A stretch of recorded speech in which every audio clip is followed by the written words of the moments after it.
West of What is a round-table conversation inspired by Mother Earth's call for more landwork ceremonies to happen. This is a podcast where spirituality lands into politics, history, culture, and more because land is where we all meet. We want to know how we can come into greater connection with the land and each other, and how we can all move forward with integrity. We believe the answers and solutions will come from many voices, from the truths that happen inside of our togetherness. Hello, and welcome to West of What. And today I am so deliciously excited to say that our guest is Katie Holland, who is an award-winning sacred dance therapist and a visionary creator of Awakened Bellydance. A renowned professional dancer, she is deeply devoted to empowering individuals through self-initiation, embodiment, and conscious movement, guiding participants back to their innate sovereignty, wisdom, and soul remembrance. And I completely agree with every word of this introduction, because I have had the absolute honor and privilege of being in one of these dance workshops, and they're phenomenal, and they connect you to your soul. And so my intention, or our intention for this episode, is that this episode helps you to remember how to dance with your soul. That does sound delicious. Katie, thanks so much for coming on to West of What. Thank you for inviting me. I'm very excitedly delicious right now. And so the dance workshop I came to you to do was two types of Egyptian dancing, really. Would you say? Are they Egyptian by origin? We were doing Zar, which is Egyptian, and then we were doing whirling, which is more from the Turkish side. So similar-ish areas, yeah.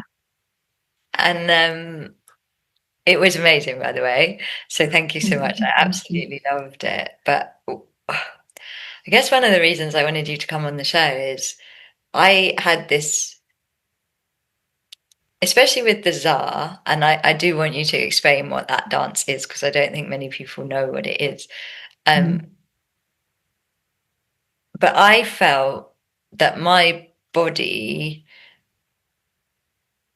understood the land more by dancing the dance of the land. And I thought that would be a really interesting place to start this conversation, and ask you if that's why you are teaching these types of dance, or holding space for these types of dance in Egypt. Yeah, I've lived in several different countries, and I've studied the dances from those countries of what I consider sacred dance. So in India, classical Indian dance, and classical Nepalese dance as well, because I was traveling a lot to Nepal. And when I lived in Bali, I studied Balinese dance. So I've kind of always really followed this, I guess, this longing to connect with the ancient teachings through the body. And I was dancing Zar long before I even came to Egypt, and very long before I even lived here.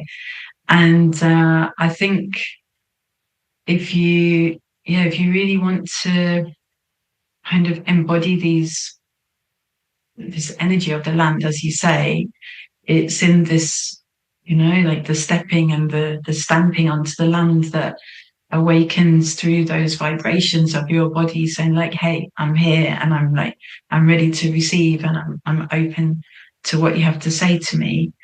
And when we move, we're opening all these parts of our bodies that we might not even realize, so that we can we can kind of digest this communication on different levels, and not only just on a logical level of, oh, what happened here and what is this land about.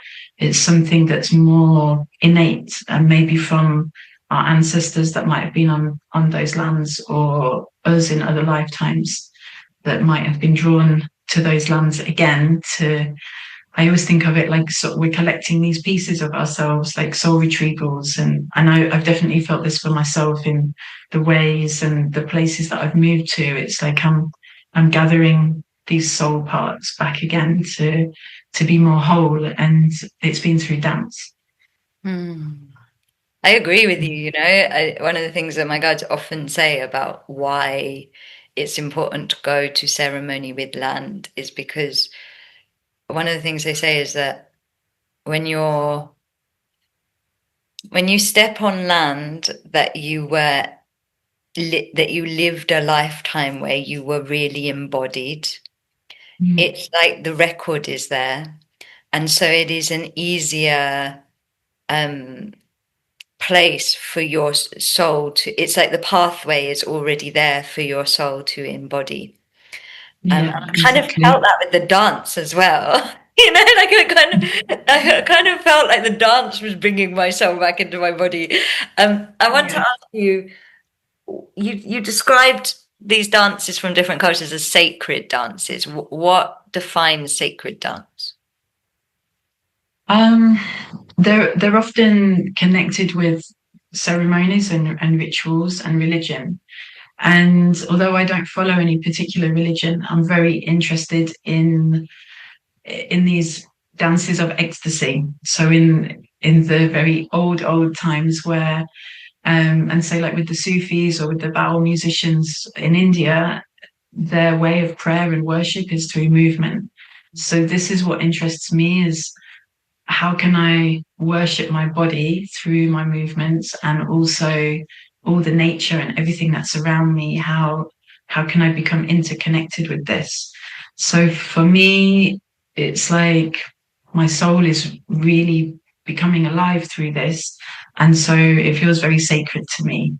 And of course, for the people that teach this, mostly it's through lineages. So again, this is something that's passed down through generations, through families. um, it's not something often that everybody can learn, or that everybody is accepted into. And I feel extremely lucky that the teachers I've had agreed to teach me, because it wasn't like I just showed up with my money and said, "Can I join the class?" There was a kind of initiation and testing that happened with every single one of them before they agreed to teach me. And that has What also did been that very testing interesting. look like? I want to know what that testing looked. Do you know why? Because It, part of the reason this show was created is because I was hearing from many people this this response to colonialism in colonialism meeting ancient and indigenous and cultural practices, and um I know it's like this huge nerve in the collective at the moment. And you are obviously a woman from England who isn't of the lineage in terms of this lifetime and DNA. And one of the things this show is revealing as I'm inquiring about, like, well, how do we do things in a non-colonizing way, is proper initiation. And so that's why I'm asking you about that. Is I want to know what the initiations were, if you can share them. yeah, I mean, it's very simple things, mostly a lot of waiting around. And are you going to show up at 7 a.m. in a place that's 30 minutes from where you live and wait for 2 hours and then get a message to say, "Sorry, my son is ill and I have to take him to the doctor. Can you meet me in 2 days' time?" It's this kind of thing, I guess, modern day testing. Initially, this is just to get a first meeting to discuss about taking the classes. So this could go on for weeks of like delays, and you have to go to that place and just wait. And it's Yeah, it's very interesting. Or like with the Nepalese dances, I had to learn them without the music. And these are 9-minute dances, like very intricate. And once you know it without the music, then I was given the song, like the actual music I mean, it was on CD at this point. But I had to dance it perfectly before, and through the weeks, I was like, please, can you give me the music so I can practice? And she was saying, oh, there's a problem with my computer and I can't get the music. It's this kind of stuff. And then like with Bharatanatyam, which is the classical Indian dance I studied, it was, oh, can you fix this costume for me? It's like, can you do things? Or could you just take this to this place for me? I need to deliver, I don't know, this pot of stew or something, like it's this, I guess if you're showing discipline and if you're willing to show up and not question, Hmm. and then once the classes start, there's also different degrees, I guess, of trust that's building up, because they don't want to just give you everything and then you just go to 3 classes and then you run off and you make something up that, oh, I'm a this teacher now. There's really yeah, degrees of depth in what you're given. And I was also really lucky in Cappadocia 5 years ago. I was accepted by a sheikh who's teaching whirling from the Mawlana tradition. And this is something that women aren't allowed to do, especially women, Western women. And I had to wait 2 weeks before he accepted. And this was through an intermediary. And then I got a message. I was in a different part of Turkey, and I got a message saying, be in Cappadocia tomorrow. You have to be here for 6 weeks. And, are you coming or not? Like that was it. And of course I was there. I dropped everything and I went. And then it was studying in a cave underground in freezing temperatures. Um, yeah, I mean, I've got some quite crazy stories about it, about the different things that I went through, and also physically as well, because the effect that these dances have on your body, like with the whirling, I was hallucinating, I was in constant fever almost for those 6 weeks. There's How like many hours a a day were you whirling? sorry. How many hours a day were you whirling? The classes were about 3 hours a day, depending on how many times I fell over or cried or vomited or, it was, yeah, it was very intense. And it got to this point where everything was like, everything keeps turning even when you stop. But this was 24 hours for all that. I was trying to cross the road and everything was spinning. I was in the bed. Yeah, it was very, Were you very, scared? intense. Yeah. Were you Yeah. scared? Were you So scared the world wasn't going to stop spinning? no. And then the other classic thing is as well, I mean, sometimes maybe people can't speak English so much, and usually I can't speak the language that they speak. But again, over the time of studying with them, their English gets better and better. And then I realized, oh, actually, you did know a little bit more than you told me at the beginning. And it's like they're deciding how much do they want to communicate with you. So I also learned a lot of these dances without much spoken communication. It was very much through the body. And I think this also gives it a different level of understanding, because you have to watch so closely and really listen to that person's body, and then kind of bring it through your body. So it's very different to a Western way of teaching. What is the pull inside of you that's calling you to go to all of these sacred dances from different cultures? Yeah, this is a good question.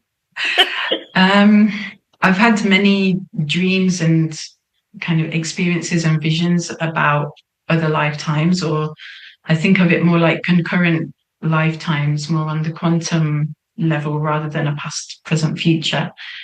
Um, I think, or well, I feel, and what I've kind of remembered is that there is this ancestry from both of my lineages, which connects not only from Western countries. Like, of course, there's the England, Ireland, Scotland kind of influence in my ancestors, but there's a lot more beyond that that's taken me to Zanzibar, and there I had a kind of malaria experience for a month where a lot of information came through and confirmed what I'd been remembering from when I was a child, and these links with the slave trade in my family, and of being slaves. And there's and I think this is where this kind of thing with the kind of appropriation and colonialism comes in, is that how we present isn't necessarily what our lineage is. And from the research that I've done within my own family line and the connections that I've found and still ongoing, it's not white heritage. So, and I think this is it's the same for everybody. There's so many crossovers. So, of course, we have these influences within our epigenetics, within our cellular memory. And I think for different people, it shows up in different ways. And for me, it's through dance and through this kind of conscious movement of the body that wants to express and wants to discover things, because I've received so much healing personally and also working on my ancestral line through movement, and in ways that I could never have had just through speaking. And I think it's when there's something very strong in the bloodline like this, it wants to be expressed through it. So it could be with music, it's like so many ways it could be. And yeah, and of course, if with our other lifetimes as well, if this has been something that's been very prevalent, it's like we're continuing the story.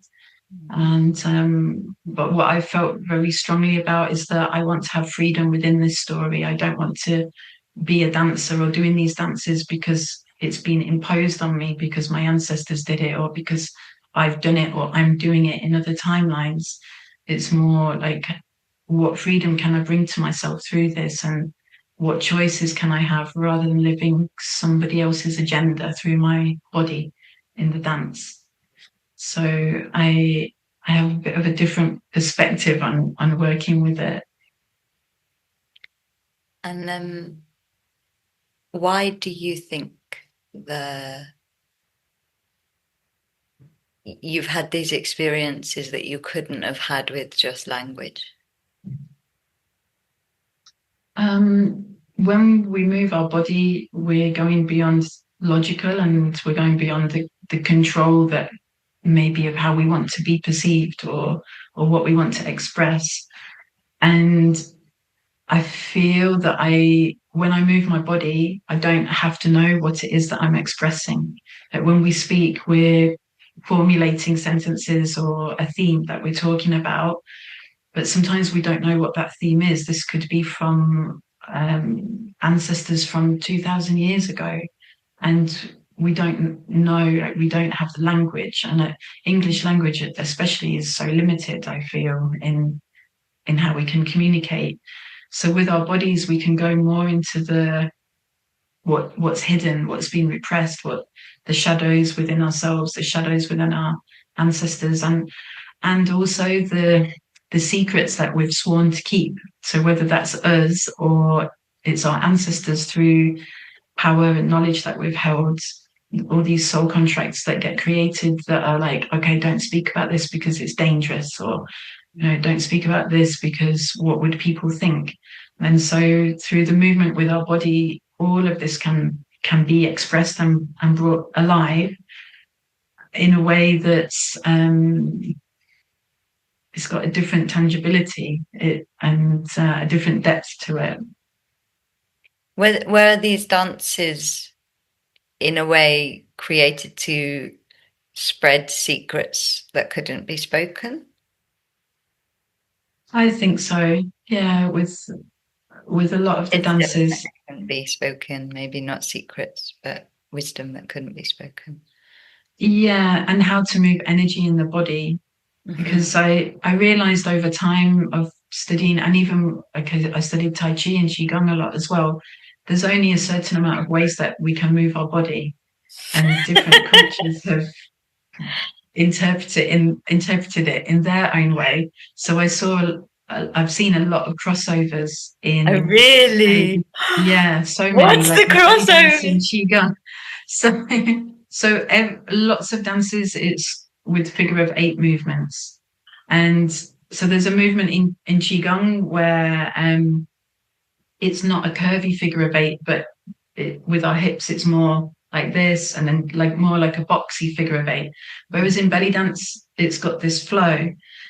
And this was 25 years ago. I was in a qigong class, and I just got this moment, and I was like, ah, so if this is working on the kidneys in qigong, it must be doing something similar in belly dance. Wow. And I started to see all these patterns between dances and the movements of the body. And then with, say, Khaliji, which is from the Gulf countries, where it's like these women with very lustrous hair and swinging, and also with Zar, and then this connection with Indian head wobble, and how all of it is activating this alter major, like the back of the third eye, which is also, it's got so many names: Death Point, Jade, like Reset Point, Jade Gateway, and it's like God. a entrance into our amygdala, and of course the place where we store ancestral trauma and our own traumas. And so all of these movements and these figures-of-8, it's opening this place, which is then going into the pineal gland and into this kind of hidden part of our brain. So I started to look at, yeah, how do the different dances interconnect, and how have they been interpreted in slightly different ways, and then how can I work with that to bring me more understanding of dancing with other people, but also for myself as well. So there's a lot about the pelvis, the womb being unlocked, obviously with belly dance, and then with the throat and the neck being unlocked, and the mouth. And of course, we know there's this interconnection between the two.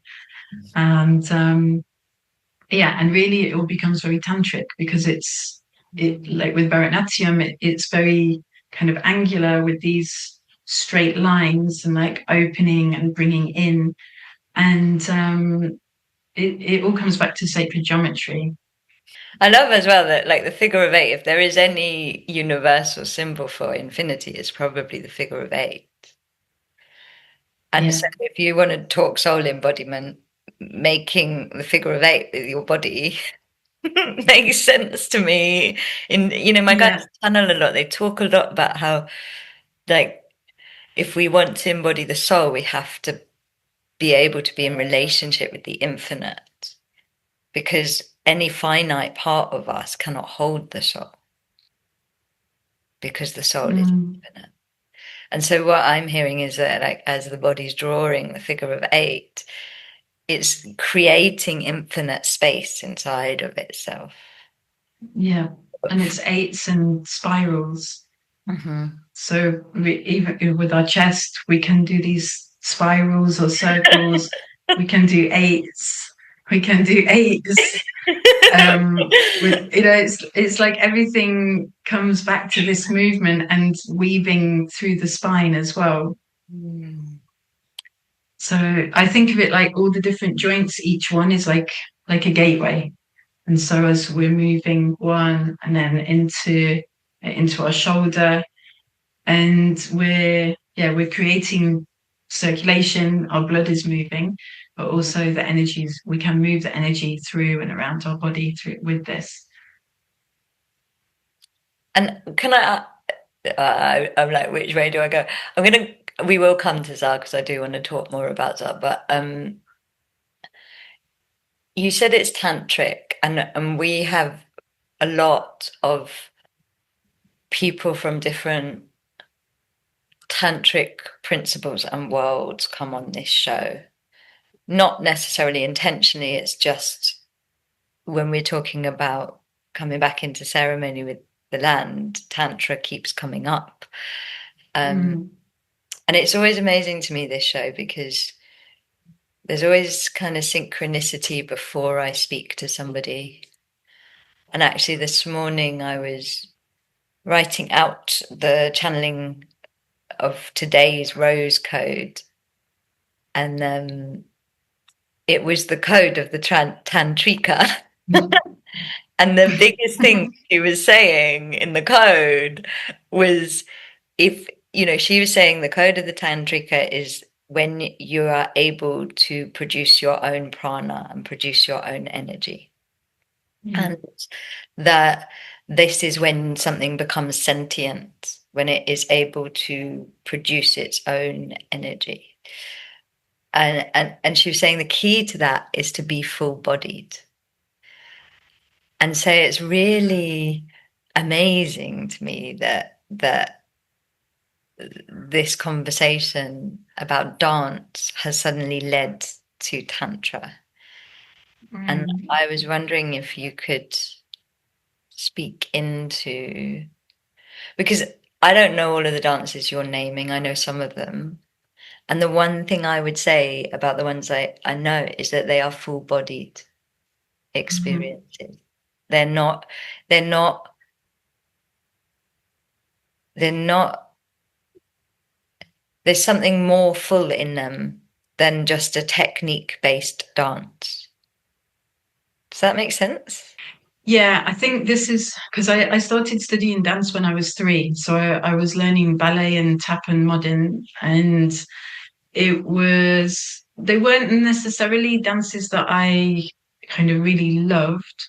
I suppose at that time in England, there wasn't really any other option, and it was the thing that little girls did. And my mum and dad were trying to give something to kind of get my energy out because I was very over energetic and I tried to tire you out. sorry. I tried to tire you out. Yeah. It's like how much physical energy can this child have? Like send her to gymnastics and swimming competitions and yeah, everything. I was sports, and I still couldn't sleep because I was just like buzzing constantly. Um, so I realized at a really young age that I felt good when I danced. This was my interpretation of it. It was like dancing equaled feeling happy, no matter what mood I was in. And then as I got a bit older, I realized that it was a way of connecting to my physicality because I was very uh let's say happy to jump out of my body and be in other places and could do this very easily without even knowing that I was doing it. So although I didn't understand the word embodiment as I was growing up, it I understood something in that connection that it connected me to my body. And then this understanding got deeper, like the older that I got, and when I really had to look at this of like, why am I escaping out of my body, or why is it so easy to do that, and what could I do if I stay in my body and and explore this more embodiment side rather than trying to escape all the time. And this had a massive impact on my life. Um, and in terms of the dances and the technique, some of well, most of these dances actually they're very, very difficult physically and requires a lot of discipline and training of the body. So in slightly different ways, and each time I started a new dance, it was like a shock to my body because maybe my thighs were really strong when held in a certain direction, but then open them out. And it was like, oh, wow, this is like next level and then next level. And um, so again, I think it's something that's testing people in the physical discipline. Like, are you going to practice? Are you going to train your body in this way? Because it's a bit like in the Karate Kid film, and like this repetitive motion of slapping water or something. And when you're literally doing like one foot stamp for 6 months, like to perfect it, are you gonna keep doing that, and can your body hold that? And then once you have that discipline and you're prepared to stick with it, then it's like the other gifts of the dance start to come through, because you've done certain movements or certain positions or phrases of movements which open you to more information. And you don't always know it. It's not like you're in class and like, oh, today it was, this download came, or it's more cumulative. And at least for me, I found that I'd have these sudden insights, and it would be boom, boom, boom, boom, boom, and I would have more understanding. And then it might feel for ages that it was just the focus was on my body again. Mm. Um, so I this is my experience of it. And then you have a choice. So some teachers, like my Bharatanatyam teacher, it's a Hindu dance, but she's Catholic, so she's Mhm. not interested in the Hindu mythologies or religion or anything. So she's teaching it purely from a technique sort Mhm. of base. But this was actually really great for me because I wanted to mix Bharatanatyam with belly dance and with other styles of dance, which if I'd gone to a teacher that was like super purist, I wouldn't have been allowed to do Yeah. this. Mhm. So it was completely perfect in this way, but she still taught it from the traditional perspective. But for her, it's a dance, and she loves to dance. So it's very like the more spiritual side came because I was living in India, so I was then able to connect more into the culture and have more understanding of the different religions there. I mean, it's amazing to me how much modern spirituality seems to have forgotten the discipline element, Hmm. and This how drives me crazy.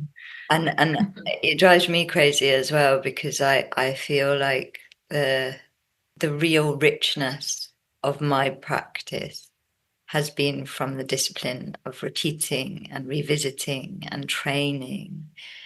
Um, Mine is the energy body rather than the physical body, but um, and I just see this. We're living in like the richest spiritual time. It's amazing. Like, look at the cross pollination that is happening, and Hmm.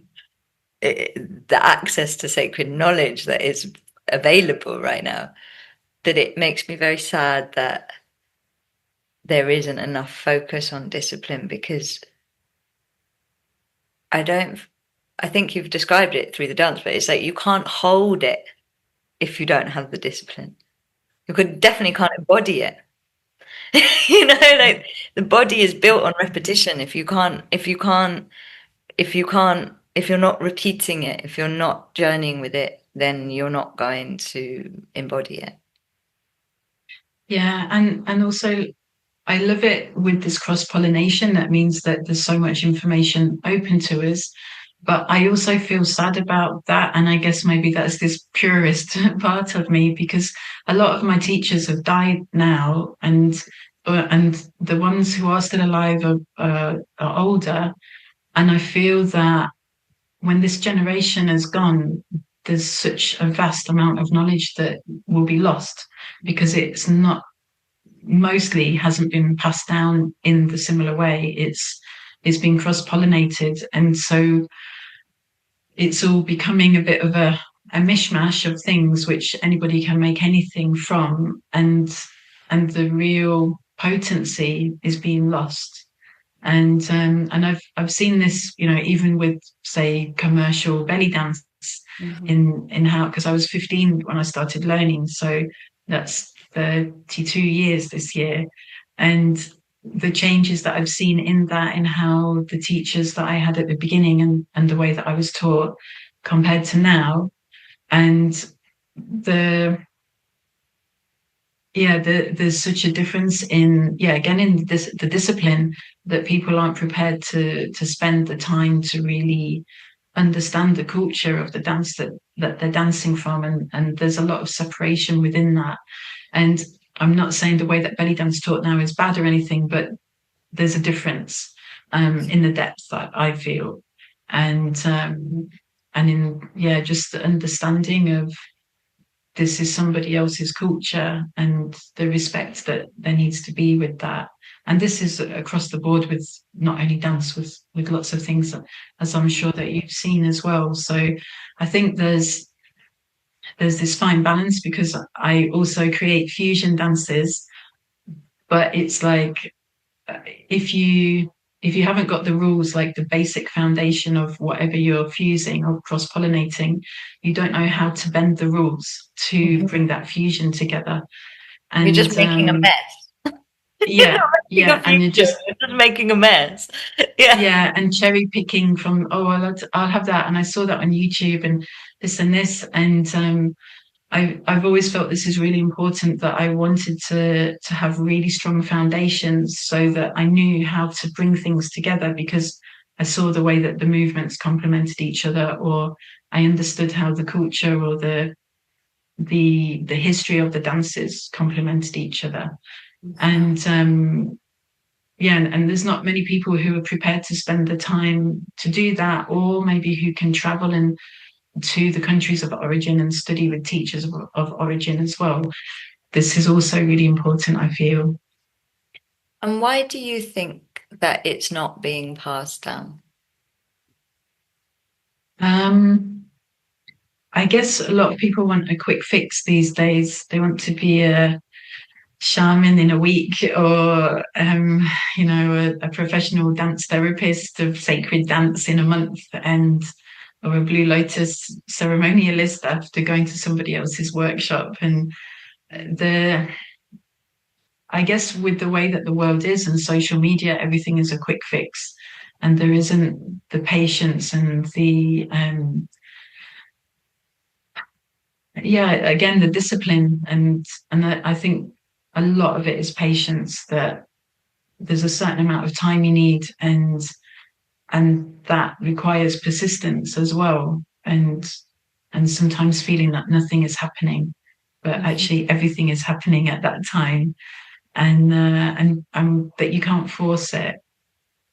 So I think it's the way that modern society is set up. There's not so much honoring of the old ways of being, or the taking time and being with the seasons, and the natural cycles of the body. And and we just want everything now. And then, as I said, the older generations are gradually passing away, and they might not have passed on the knowledge fully as would have happened in the past, for whatever reasons. Do you Maybe think the because, knowledge is in our bodies? sorry, Do you think the knowledge is in our bodies? I think there is that as well. I think there's a lot of it is about remembering, where when it comes to the alchemy and the information. But when it's something more of a technique and the discipline of the technique, then it's something that needs to be shown and corrected, that you've got the proper alignment. Um, so when I was studying Gurdjieff dances, and these dances are all about alignment and changing patterns in your body and mind. And so for years, if you can see, for years I trained in belly dance. How do I make my arm soft? So when the teacher said, put your arm out straight, I did this. And so, because in my mind, this was straight. So she came to me and was like, it's like, this isn't straight. And I was like, what do you mean? Of course, this is straight. But I'd already had 20 years at that point in belly dance of softening the straightness. So, so this is also what interests me, is because this, of course, then it was a pattern, although it was a great pattern because it added to my belly dance like style. But when it came to the alignment of my body, it was something that I then had to understand and relearn again, like what is actually straight, and then how that changed the flow of my mind, the flow of my body. Because I think when we're studying things, especially something like dance, we might be an amazing salsa dancer, or samba, and we get kind of ingrained into that and into the patterns of the dance. So then whatever the style of dance we're doing, we still look like we're doing salsa. And this happened Mm. to me when I was first learning Qigong. I was doing belly dance Qigong because I couldn't, it was like I couldn't not be curving and going fluidly. So this is again like sort of 25, 30 years ago. So it was like, oh, what? And I could see myself in the mirror, but it's like, I don't know how do I make it in this more kind of a bit more masculine way that the teacher was showing. And then I realized that I wanted to be able to be really clear, like, what am I doing? Is it Qigong? Is it belly dance? Is it Bollywood? Is it classical Indian dance? Is it Samba? Like, what is it? And how can I be more aware of my body going into patterns? So this was my challenge for myself, that I could be like, right, now it's Bollywood, now it's this, now it's this, and not just be again like in a mishmash. I mean, If that's that makes amazing. To sense. me, that's like the archetype of the dance. It's like changing the actual archetype of the dance, which is Mm. changing the archetype of the body. That's amazing. I love that. I've found in my own spiritual work that when if we don't change it in the body, it isn't going to change. Yeah, Like if we don't change it in the coding and the repetition and the archetype within the body, it doesn't matter how much shadow work or medicine work or energy work you're doing, it isn't going to change on the material level, at least. yeah, definitely. I've had lots of students come to me that have been in different kinds of talk therapy, maybe for years, Yeah. and have been looping, and then they've come and say done sessions of awakened belly dance or inner dance, and again being able to express non-verbally, it's given them access into like the root of the issue that's happening for them, and maybe where they've been stuck. And I've seen it time and time again that it's it's going beyond words that really brings the true healing and the true release to ourselves. And we have our body here, and again in my inner battle of like staying in my body and or not, and then realizing that actually my body is the key for everything, and it's me that's locking things up. And if I've got this body, so there's obviously a reason for that. And this was quite a revelation to me when I was about 19. It was like, wow, I've got this body. So yeah, I've been dancing all, like through my life till now, but actually there must be something more to it of why I've got this physicality. So what is that? And what can I do with that? Yeah. And again, lots of students come and fighting with me, and especially in trainings, and like, you can't make me stay in my body. And I'm like, get in your body. Having tantrums. Why do you think we don't want to be in our body? It's quite scary, I think, because it makes things more real and more tangible, and because we hold all of this epigenetic information, it's not only the gifts from our ancestors or from our lifetimes, we're holding all the deaths, all the experiences that they and we have had. And when I started to look at all the deaths of my lineage I held in my body, it was like, whoa, like, okay, no wonder I feel like this about certain things, or No wonder I'm stressed. yeah, like, I wonder there's some tension in my shoulders. Mm. So yeah, I think it's easier to be dissociated and be in illusions, and Hmm. and that and I don't think there's anything wrong as well with, like having these out of body experiences and exploring different realms. Um, but I feel that really the key is about the grounding and being anchored in our body. It's like as always, it's the opposite of what we're being told. Like everybody's focuses go up, up, up, and you're going to be enlightened. But what I found, it's to go In. in in and connect, and of course connecting with the earth, with our body as well. And this is then what brings the true information, because with, I think of it, like I said, like a spiral. So the more we go in and in and in and down, we end up here anyway, Yeah. because we have to go, when we go so far one way, we end up at the opposite polarity, Mm-hmm. and then we're there. So um yeah, again, it's like the inversion of the Mm. teachings that we're being given, isn't it? I mean, a lot of, one of the most profound things I ever channeled was my guide said to me once, they were like, do you want to know why the work isn't showing up?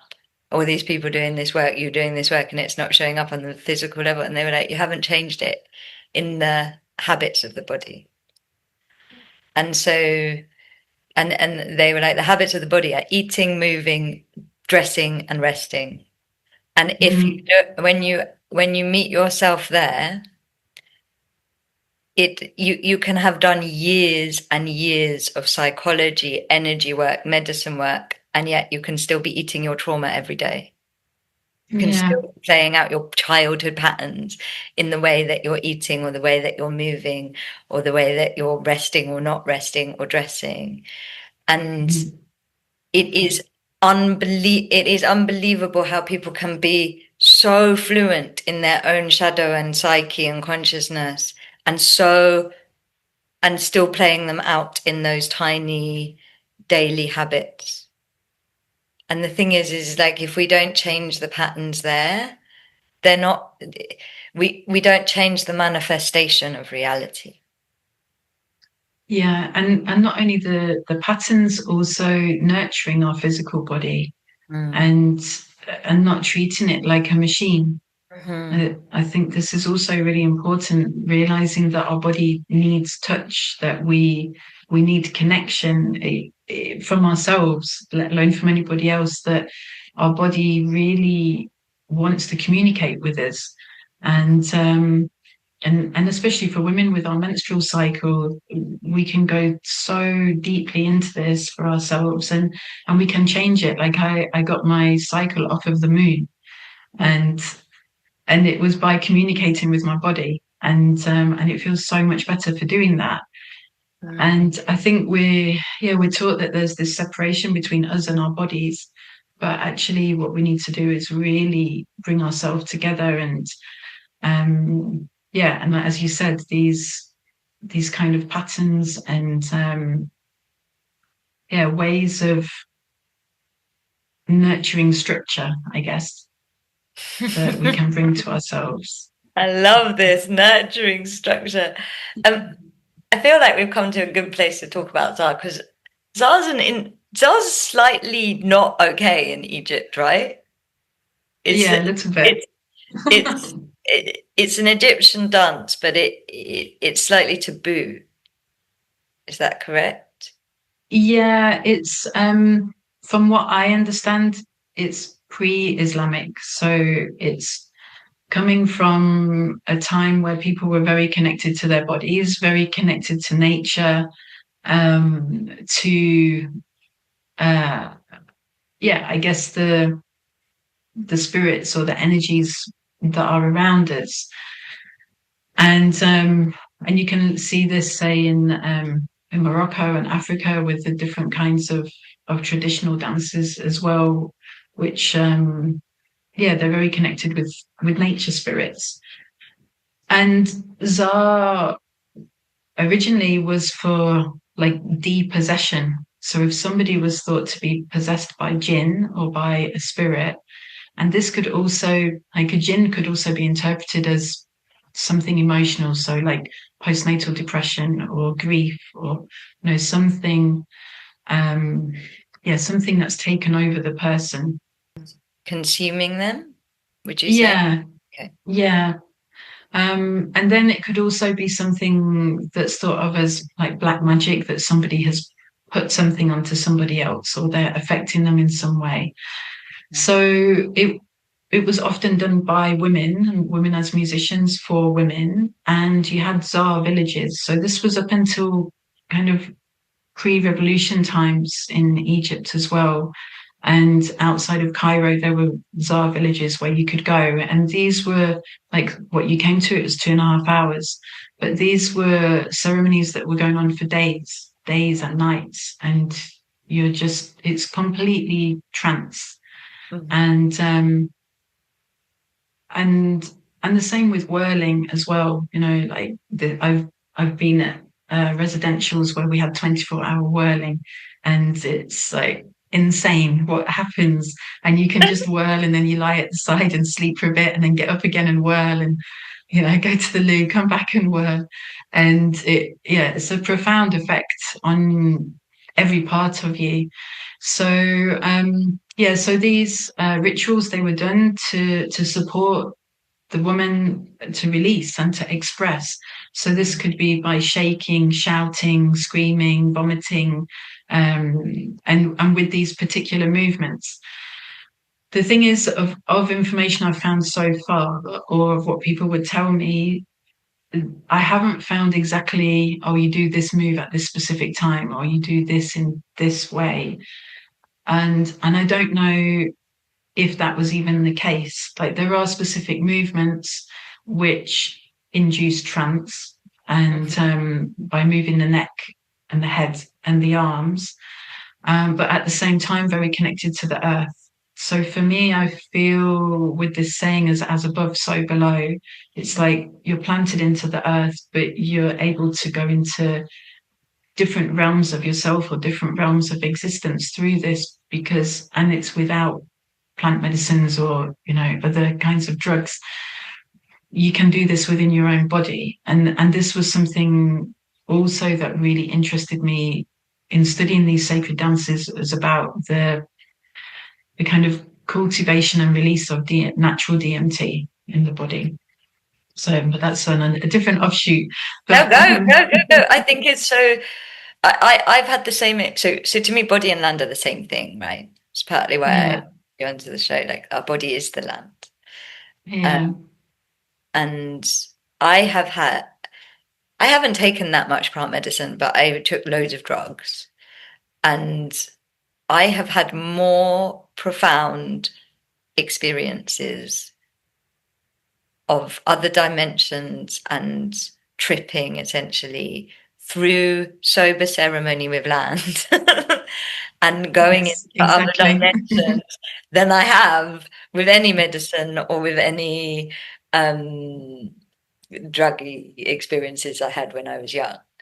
And Yeah, it, it, it's amazing to me that this can it's amazing to me that we through our body that is so in this dimension and through land that is so in this dimension that we can have such multi-dimensional experience.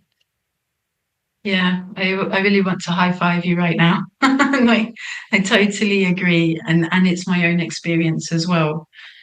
And again, we've been led to believe that you need something outside of yourself to put into yourself to get this. But everything is here. And whether this is tapping into our ancestors' experiences, our other lifetime experiences, but also us here right now, or this combination of all of it, is completely available to us. And it's safer, because it Much means safer. that, yeah, we're going to have firmer boundaries, energetic boundaries, which means we can't be infiltrated by other energies, say. And also we have a safe base to come back to, so we can go off and we can explore, and we can expand our consciousness. But we know we have this very clear vessel that is here for us, and keeping us strong. Um, so I feel with Zar and with other kinds of trance dance as well, and Sufi whirling could come into this. There's like there's a switch in our consciousness, and a lot of it is about letting go of control Mhm. and allowing what needs to come. And and this control switch is also an interesting one because it brings up often brings up a lot of fear for people. What's on the other side of this, and what would happen if I don't control myself? If I scream, if I cry, what will people think if I'm shaking and I can't control myself? And it's through that relaxing of control that we we can just exponentially open to ourselves. And then this is where the fun begins, because this is where we really know ourselves, and like, okay, I see this now, and we get a totally different perspective. um so yeah, you could say that the czar is like a way of cleaning our body as a vessel and coming back to ourself, like our true self, and at the same time being supported by the women who are really with us and want the best for us. And the particular rhythm that's used is also inducing trance and has an effect on our bodies as well. Yeah, I was going to ask you about the music because you have live musicians for Thar, Yeah, which is amazing. And I, yeah, I was just curious about how music comes into these dances and the role of music in these dances and the interplay of music in these dances. Because it's mm, amazing having the live musicians.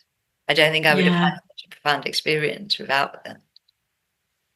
yeah. And the musicians that I work with are particularly amazing as well. And they really love it, and they're totally with us. Mm. Um, the Yeah, there's the particular rhythm that which is having this, yeah, hypnotic effect. But really the percussionists are also acting as space holders, really, within that, because if you noticed when you came to the session that they intensify the music at certain points, Mhm. they pull back at certain points, maybe they walk around the people that are dancing, and they continue to play. So it's like a push and pull, or an expansion and contraction, and I'm doing the same with the words that I'm saying, or the movements that I'm guiding you in, because we can't just, with something like this, you can't just go bang. Like, there Yeah. has to be this kind of gradual opening of the nervous system. To there's like a little step forward, and then like have a threshold point, and then push that little bit more. So between me and the musicians, mostly we don't even look at each other in those sessions, but we're feeling like between each other and between the group what's needed. And So are the so obviously you have dance. Most dance follows music in Western version of dance, right? But there is these more spiritual dances seem. I feel like flamenco. The dancer is leading the music, right? The dancer is guiding the music. Is this that way round, or the other way round, or both? yeah, this this is the the other question. I feel it's both. Okay. There's a like, I might give them a nod to begin, and like, okay, like, start. And they might give me a nod at certain points to, of like, right, say there's 5 minutes left or something, because they're timing, because we do it in the cycles.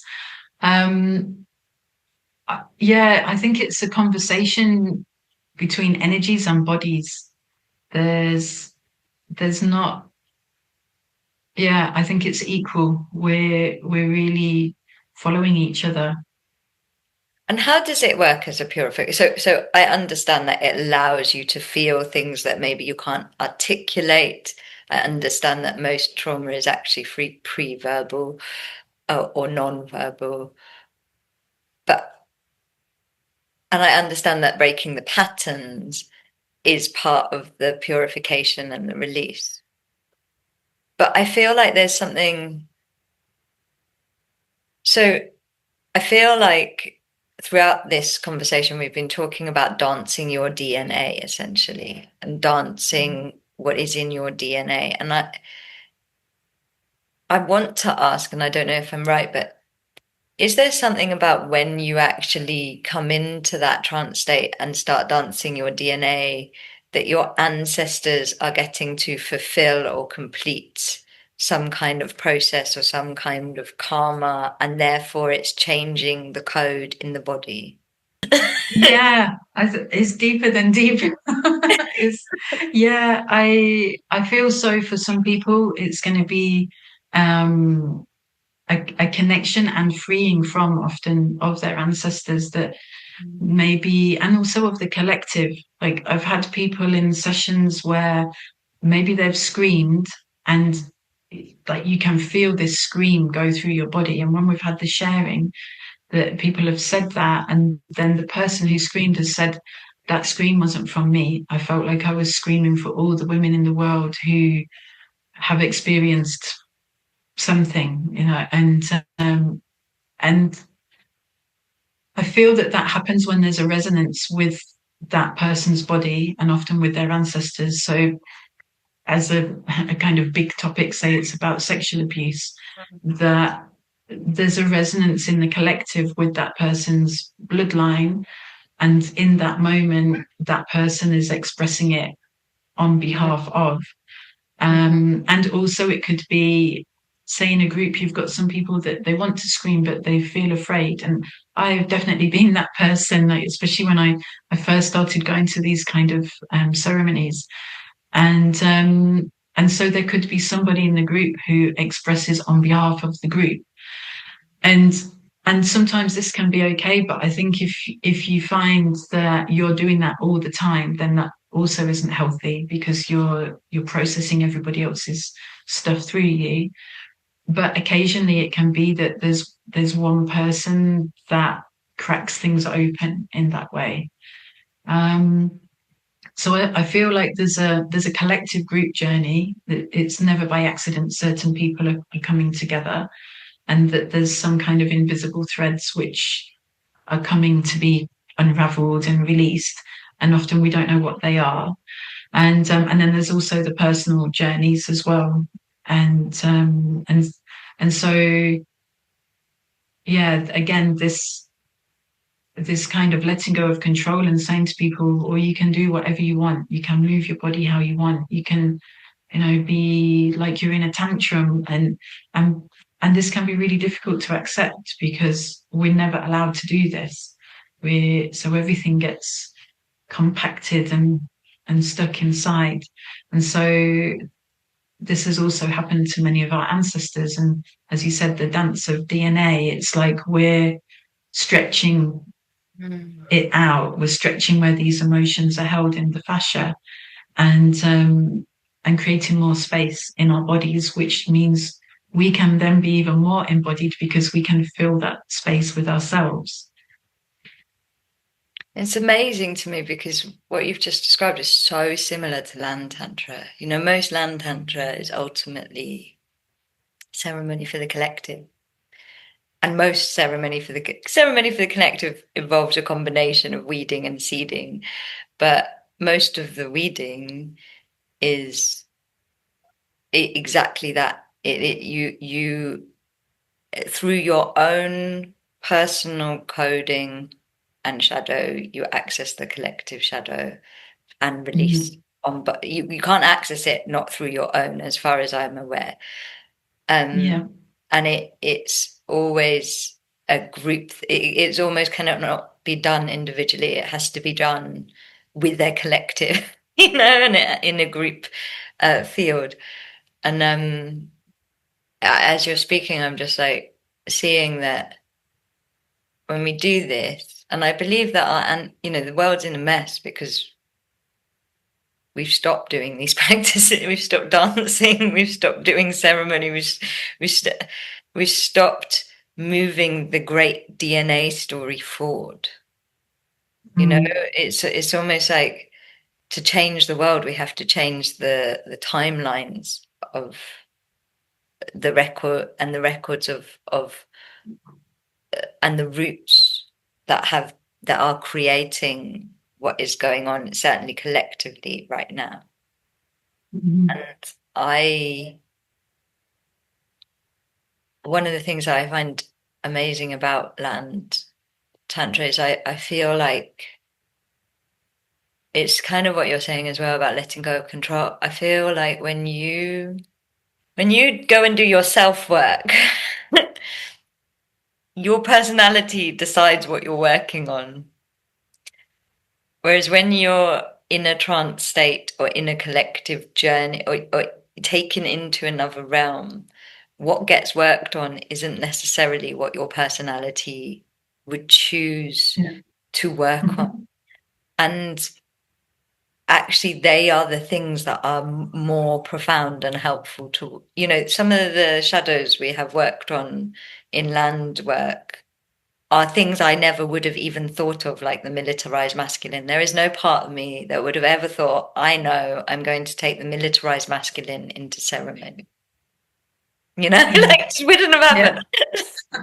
Like, and I, f- I find it amazing because I don't think I've ever heard such a similar description as the description you just gave. And so it's affirming to me that the body and the land are the same again. Like the body. Yeah. Yeah. It's yeah, I think it can't be separated because we're coming from the land, and we not only our own ancestors, everybody's ancestors are in the land and where the food is growing and the water.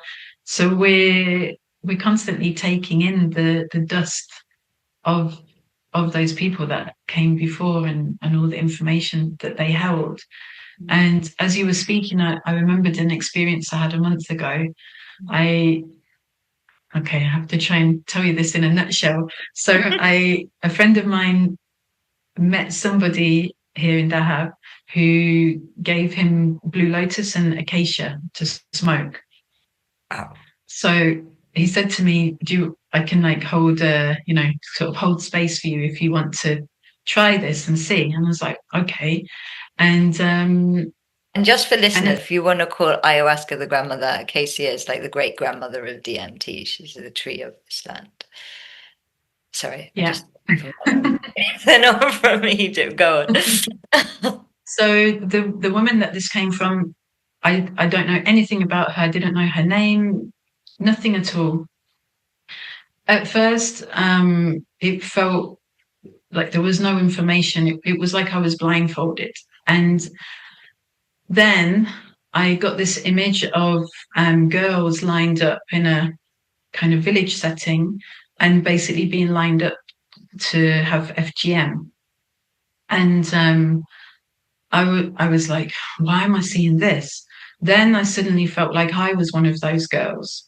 Then I felt the connection into my ancestral line. And I was really just like, kind of holding my body, and then I connected into the physical act of that happening, but also how energetically this had happened in my lineage as well. And I was thinking, why has this shown up? Like this, it's not something that was in my mind or had been, not something that I sort of generally think about. And literally 2 days later, I had this kind of alignment meeting with two friends who were creating a Lotus online course. And so it was facilitated by another woman, and it was looking at what's the root of this, like what is it that we like, what's in the mud of the lotus here. And the first thing that came up was FGM, Wow. about like the what's the pain and the separation in the root of humanity. And I was listening to this woman, and I was like, okay, it was, and not only that, when I told the guy after who had given me this stuff, and he said, I can't believe you're saying this because the woman who gave me this has had FGM. So it was like I'd connected into her, I'd connected into the collective energy of it, into my family line of it, into my other lifetime of it. And then it was coming up as a theme needing to be healed in the collective again through through this course that we're bringing forward that's about the lotus rising. So, Amazing, by the way. um, so it's like we're carrying all these different strands that we can have access to. And as you said, me as my personality, this wouldn't have even come to my mind that this was something to look at. And especially in such closeness to having this meeting where it came up again. And yeah, and it was just like another realization of how we have all this information within us, and we just need to open these gateways of our consciousness, and of the relaxing of the control, or what we think, like with our own agendas, what we think we should be going to. and there is, as you're speaking, I'm like, absolutely, this is one of the great collective shadows we have to work on, because there's such a manifestation of muted female sexuality. Yeah. So many women that go into a numbness or a nothingness or a disconnect in their sexual rising, whether they've actually had this, because we are the collective, like we are the story of the collective. We're not separate from it. I want to ask, because I'm sure some people are listening and they're like, how do you sign me up? And we will tell you. But I'm also imagine that some people are listening and they're intimidated, like of what Yeah. what might come up, of what they might feel, of what portal might open. Yeah. And why is it important to do this? um Can I add something else from the last question just quickly? And going back to the Tsar and all of these neck and head movements in these trance dances, because they're coming from countries where often FGM is happening, I feel that this is maybe a way that the dance is developed to balance this out and to get the energy moving. So that's just a little extra sort of Wow. realization that I Oh my had over gosh. the time. And yeah, to open the throat and to be able to express from there, but also to connect the energy as from down to up. Wow. And then there's another side note from, again, this is something I've thought about over the years, and then I was like, oh, I don't know. I As when I last saw you, I'm training in yoni massage. This is literally this week, and it was like, I feel like it's all connected, and it just suddenly came to me like, there you go, like for me to experience it, like I've had it several times, but this was like a quite different way, and then for me to learn it, and I felt like, okay, I'm being shown a different, or like a new way of supporting women and their bodies, and that's going to really complement my dance work as well, and dance therapy work. I love the insight about the neck. I mean, obviously, there's so much about the connection between the throat and the sacral, but one of the really profound insights I had just this week was that my guides keeps the guidance I'm getting at the moment is about how the plants and the animals dreamed us, and how they like gave us their gifts and their powers, and I keep getting like told which power came from where, in terms of the DNA that's beyond our human DNA, which is also important DNA to work with, I think. But one of the things that was said recently was that, even God added to this human design, or the divine. And the superpower that the divine gave us was the command, was the voice. The word and But vibration. yeah, the word. Yeah. But the goddess gave us a power, and she gave us the Amrita, which is the silent command. Mm-hmm. And so, and I'm just, this piece has got me really excited, because I'm like, oh, so when one is damaged, you can work with the other, because they're counterparts. So when one is Yeah. damaged, you can work with the other because they're they're mirrors of each other, these sacred gifts of Yeah. return the command. Yeah. And also if these dances were, I mean, this is literally coming from me because my rebellious nature, but this, yeah, these dances of rebellion like capoeira, ah, and that where the women could really bring the power into their throats and express, and where maybe they couldn't with the sacral. and so, second question. Why is it important to do this? Although I think we might have just answered that, but like, why is it important to like face this stuff? Yeah. For me, it's about freedom. Really, I want total autonomous freedom and sovereignty in my body. I've spent many, many years, really most of my life, working on my ancestral stuff, and realizing that whatever I did, there's always going to be more, and that there had to be a point of, okay, like, enough now, and like you need to deal with your own shit, and.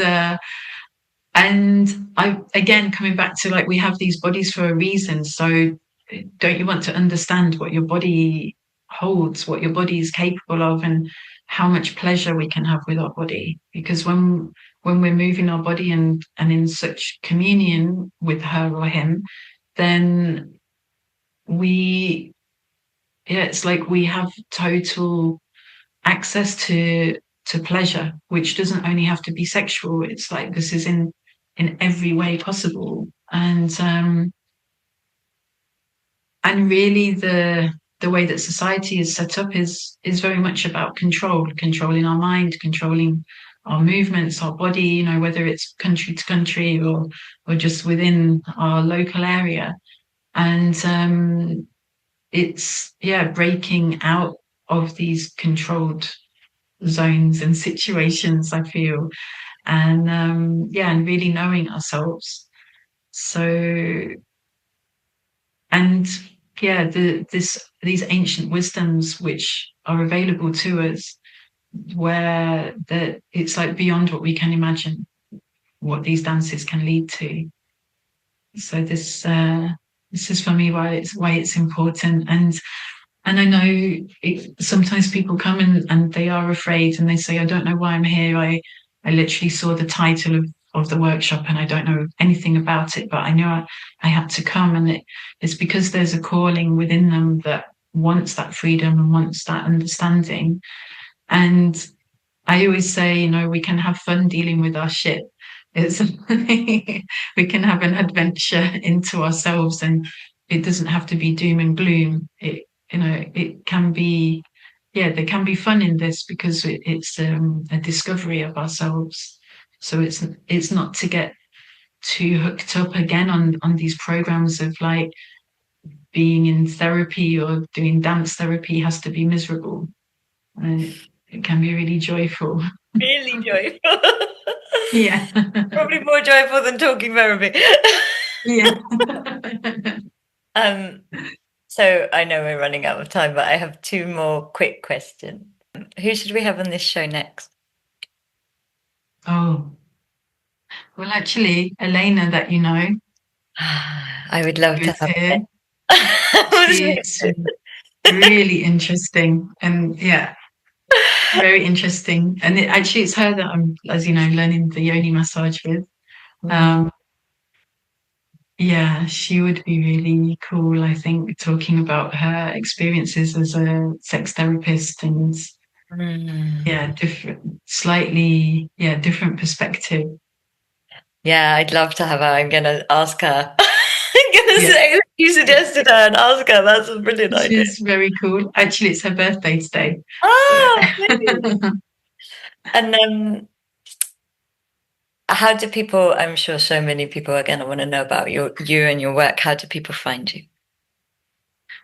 they can look for Awakened Bellydance on YouTube. I've got a channel, so there's lots of podcasts there from over the years, and sort of different mini kind of sessions. And Facebook, Awakened Bellydance, there's a group, or Katie Holland, Instagram, Awakened Bellydance, and then my website also is awakenedbellydance.com. If people want to know, say, more, like all the webinars and things that I've done online, they're all on another website called katieholland.dance. And you can do, there's some free sort of workshops that you can try, but there's lots of different things from whirling to lotus dances, and there's lots of things on there. And I've got a discount at the moment, actually, 50% off. And the code is I am freedom, all with small letters. Amazing. I love the code. Yeah. I love the code. Thank you so much for coming on this show. Oh, thank you.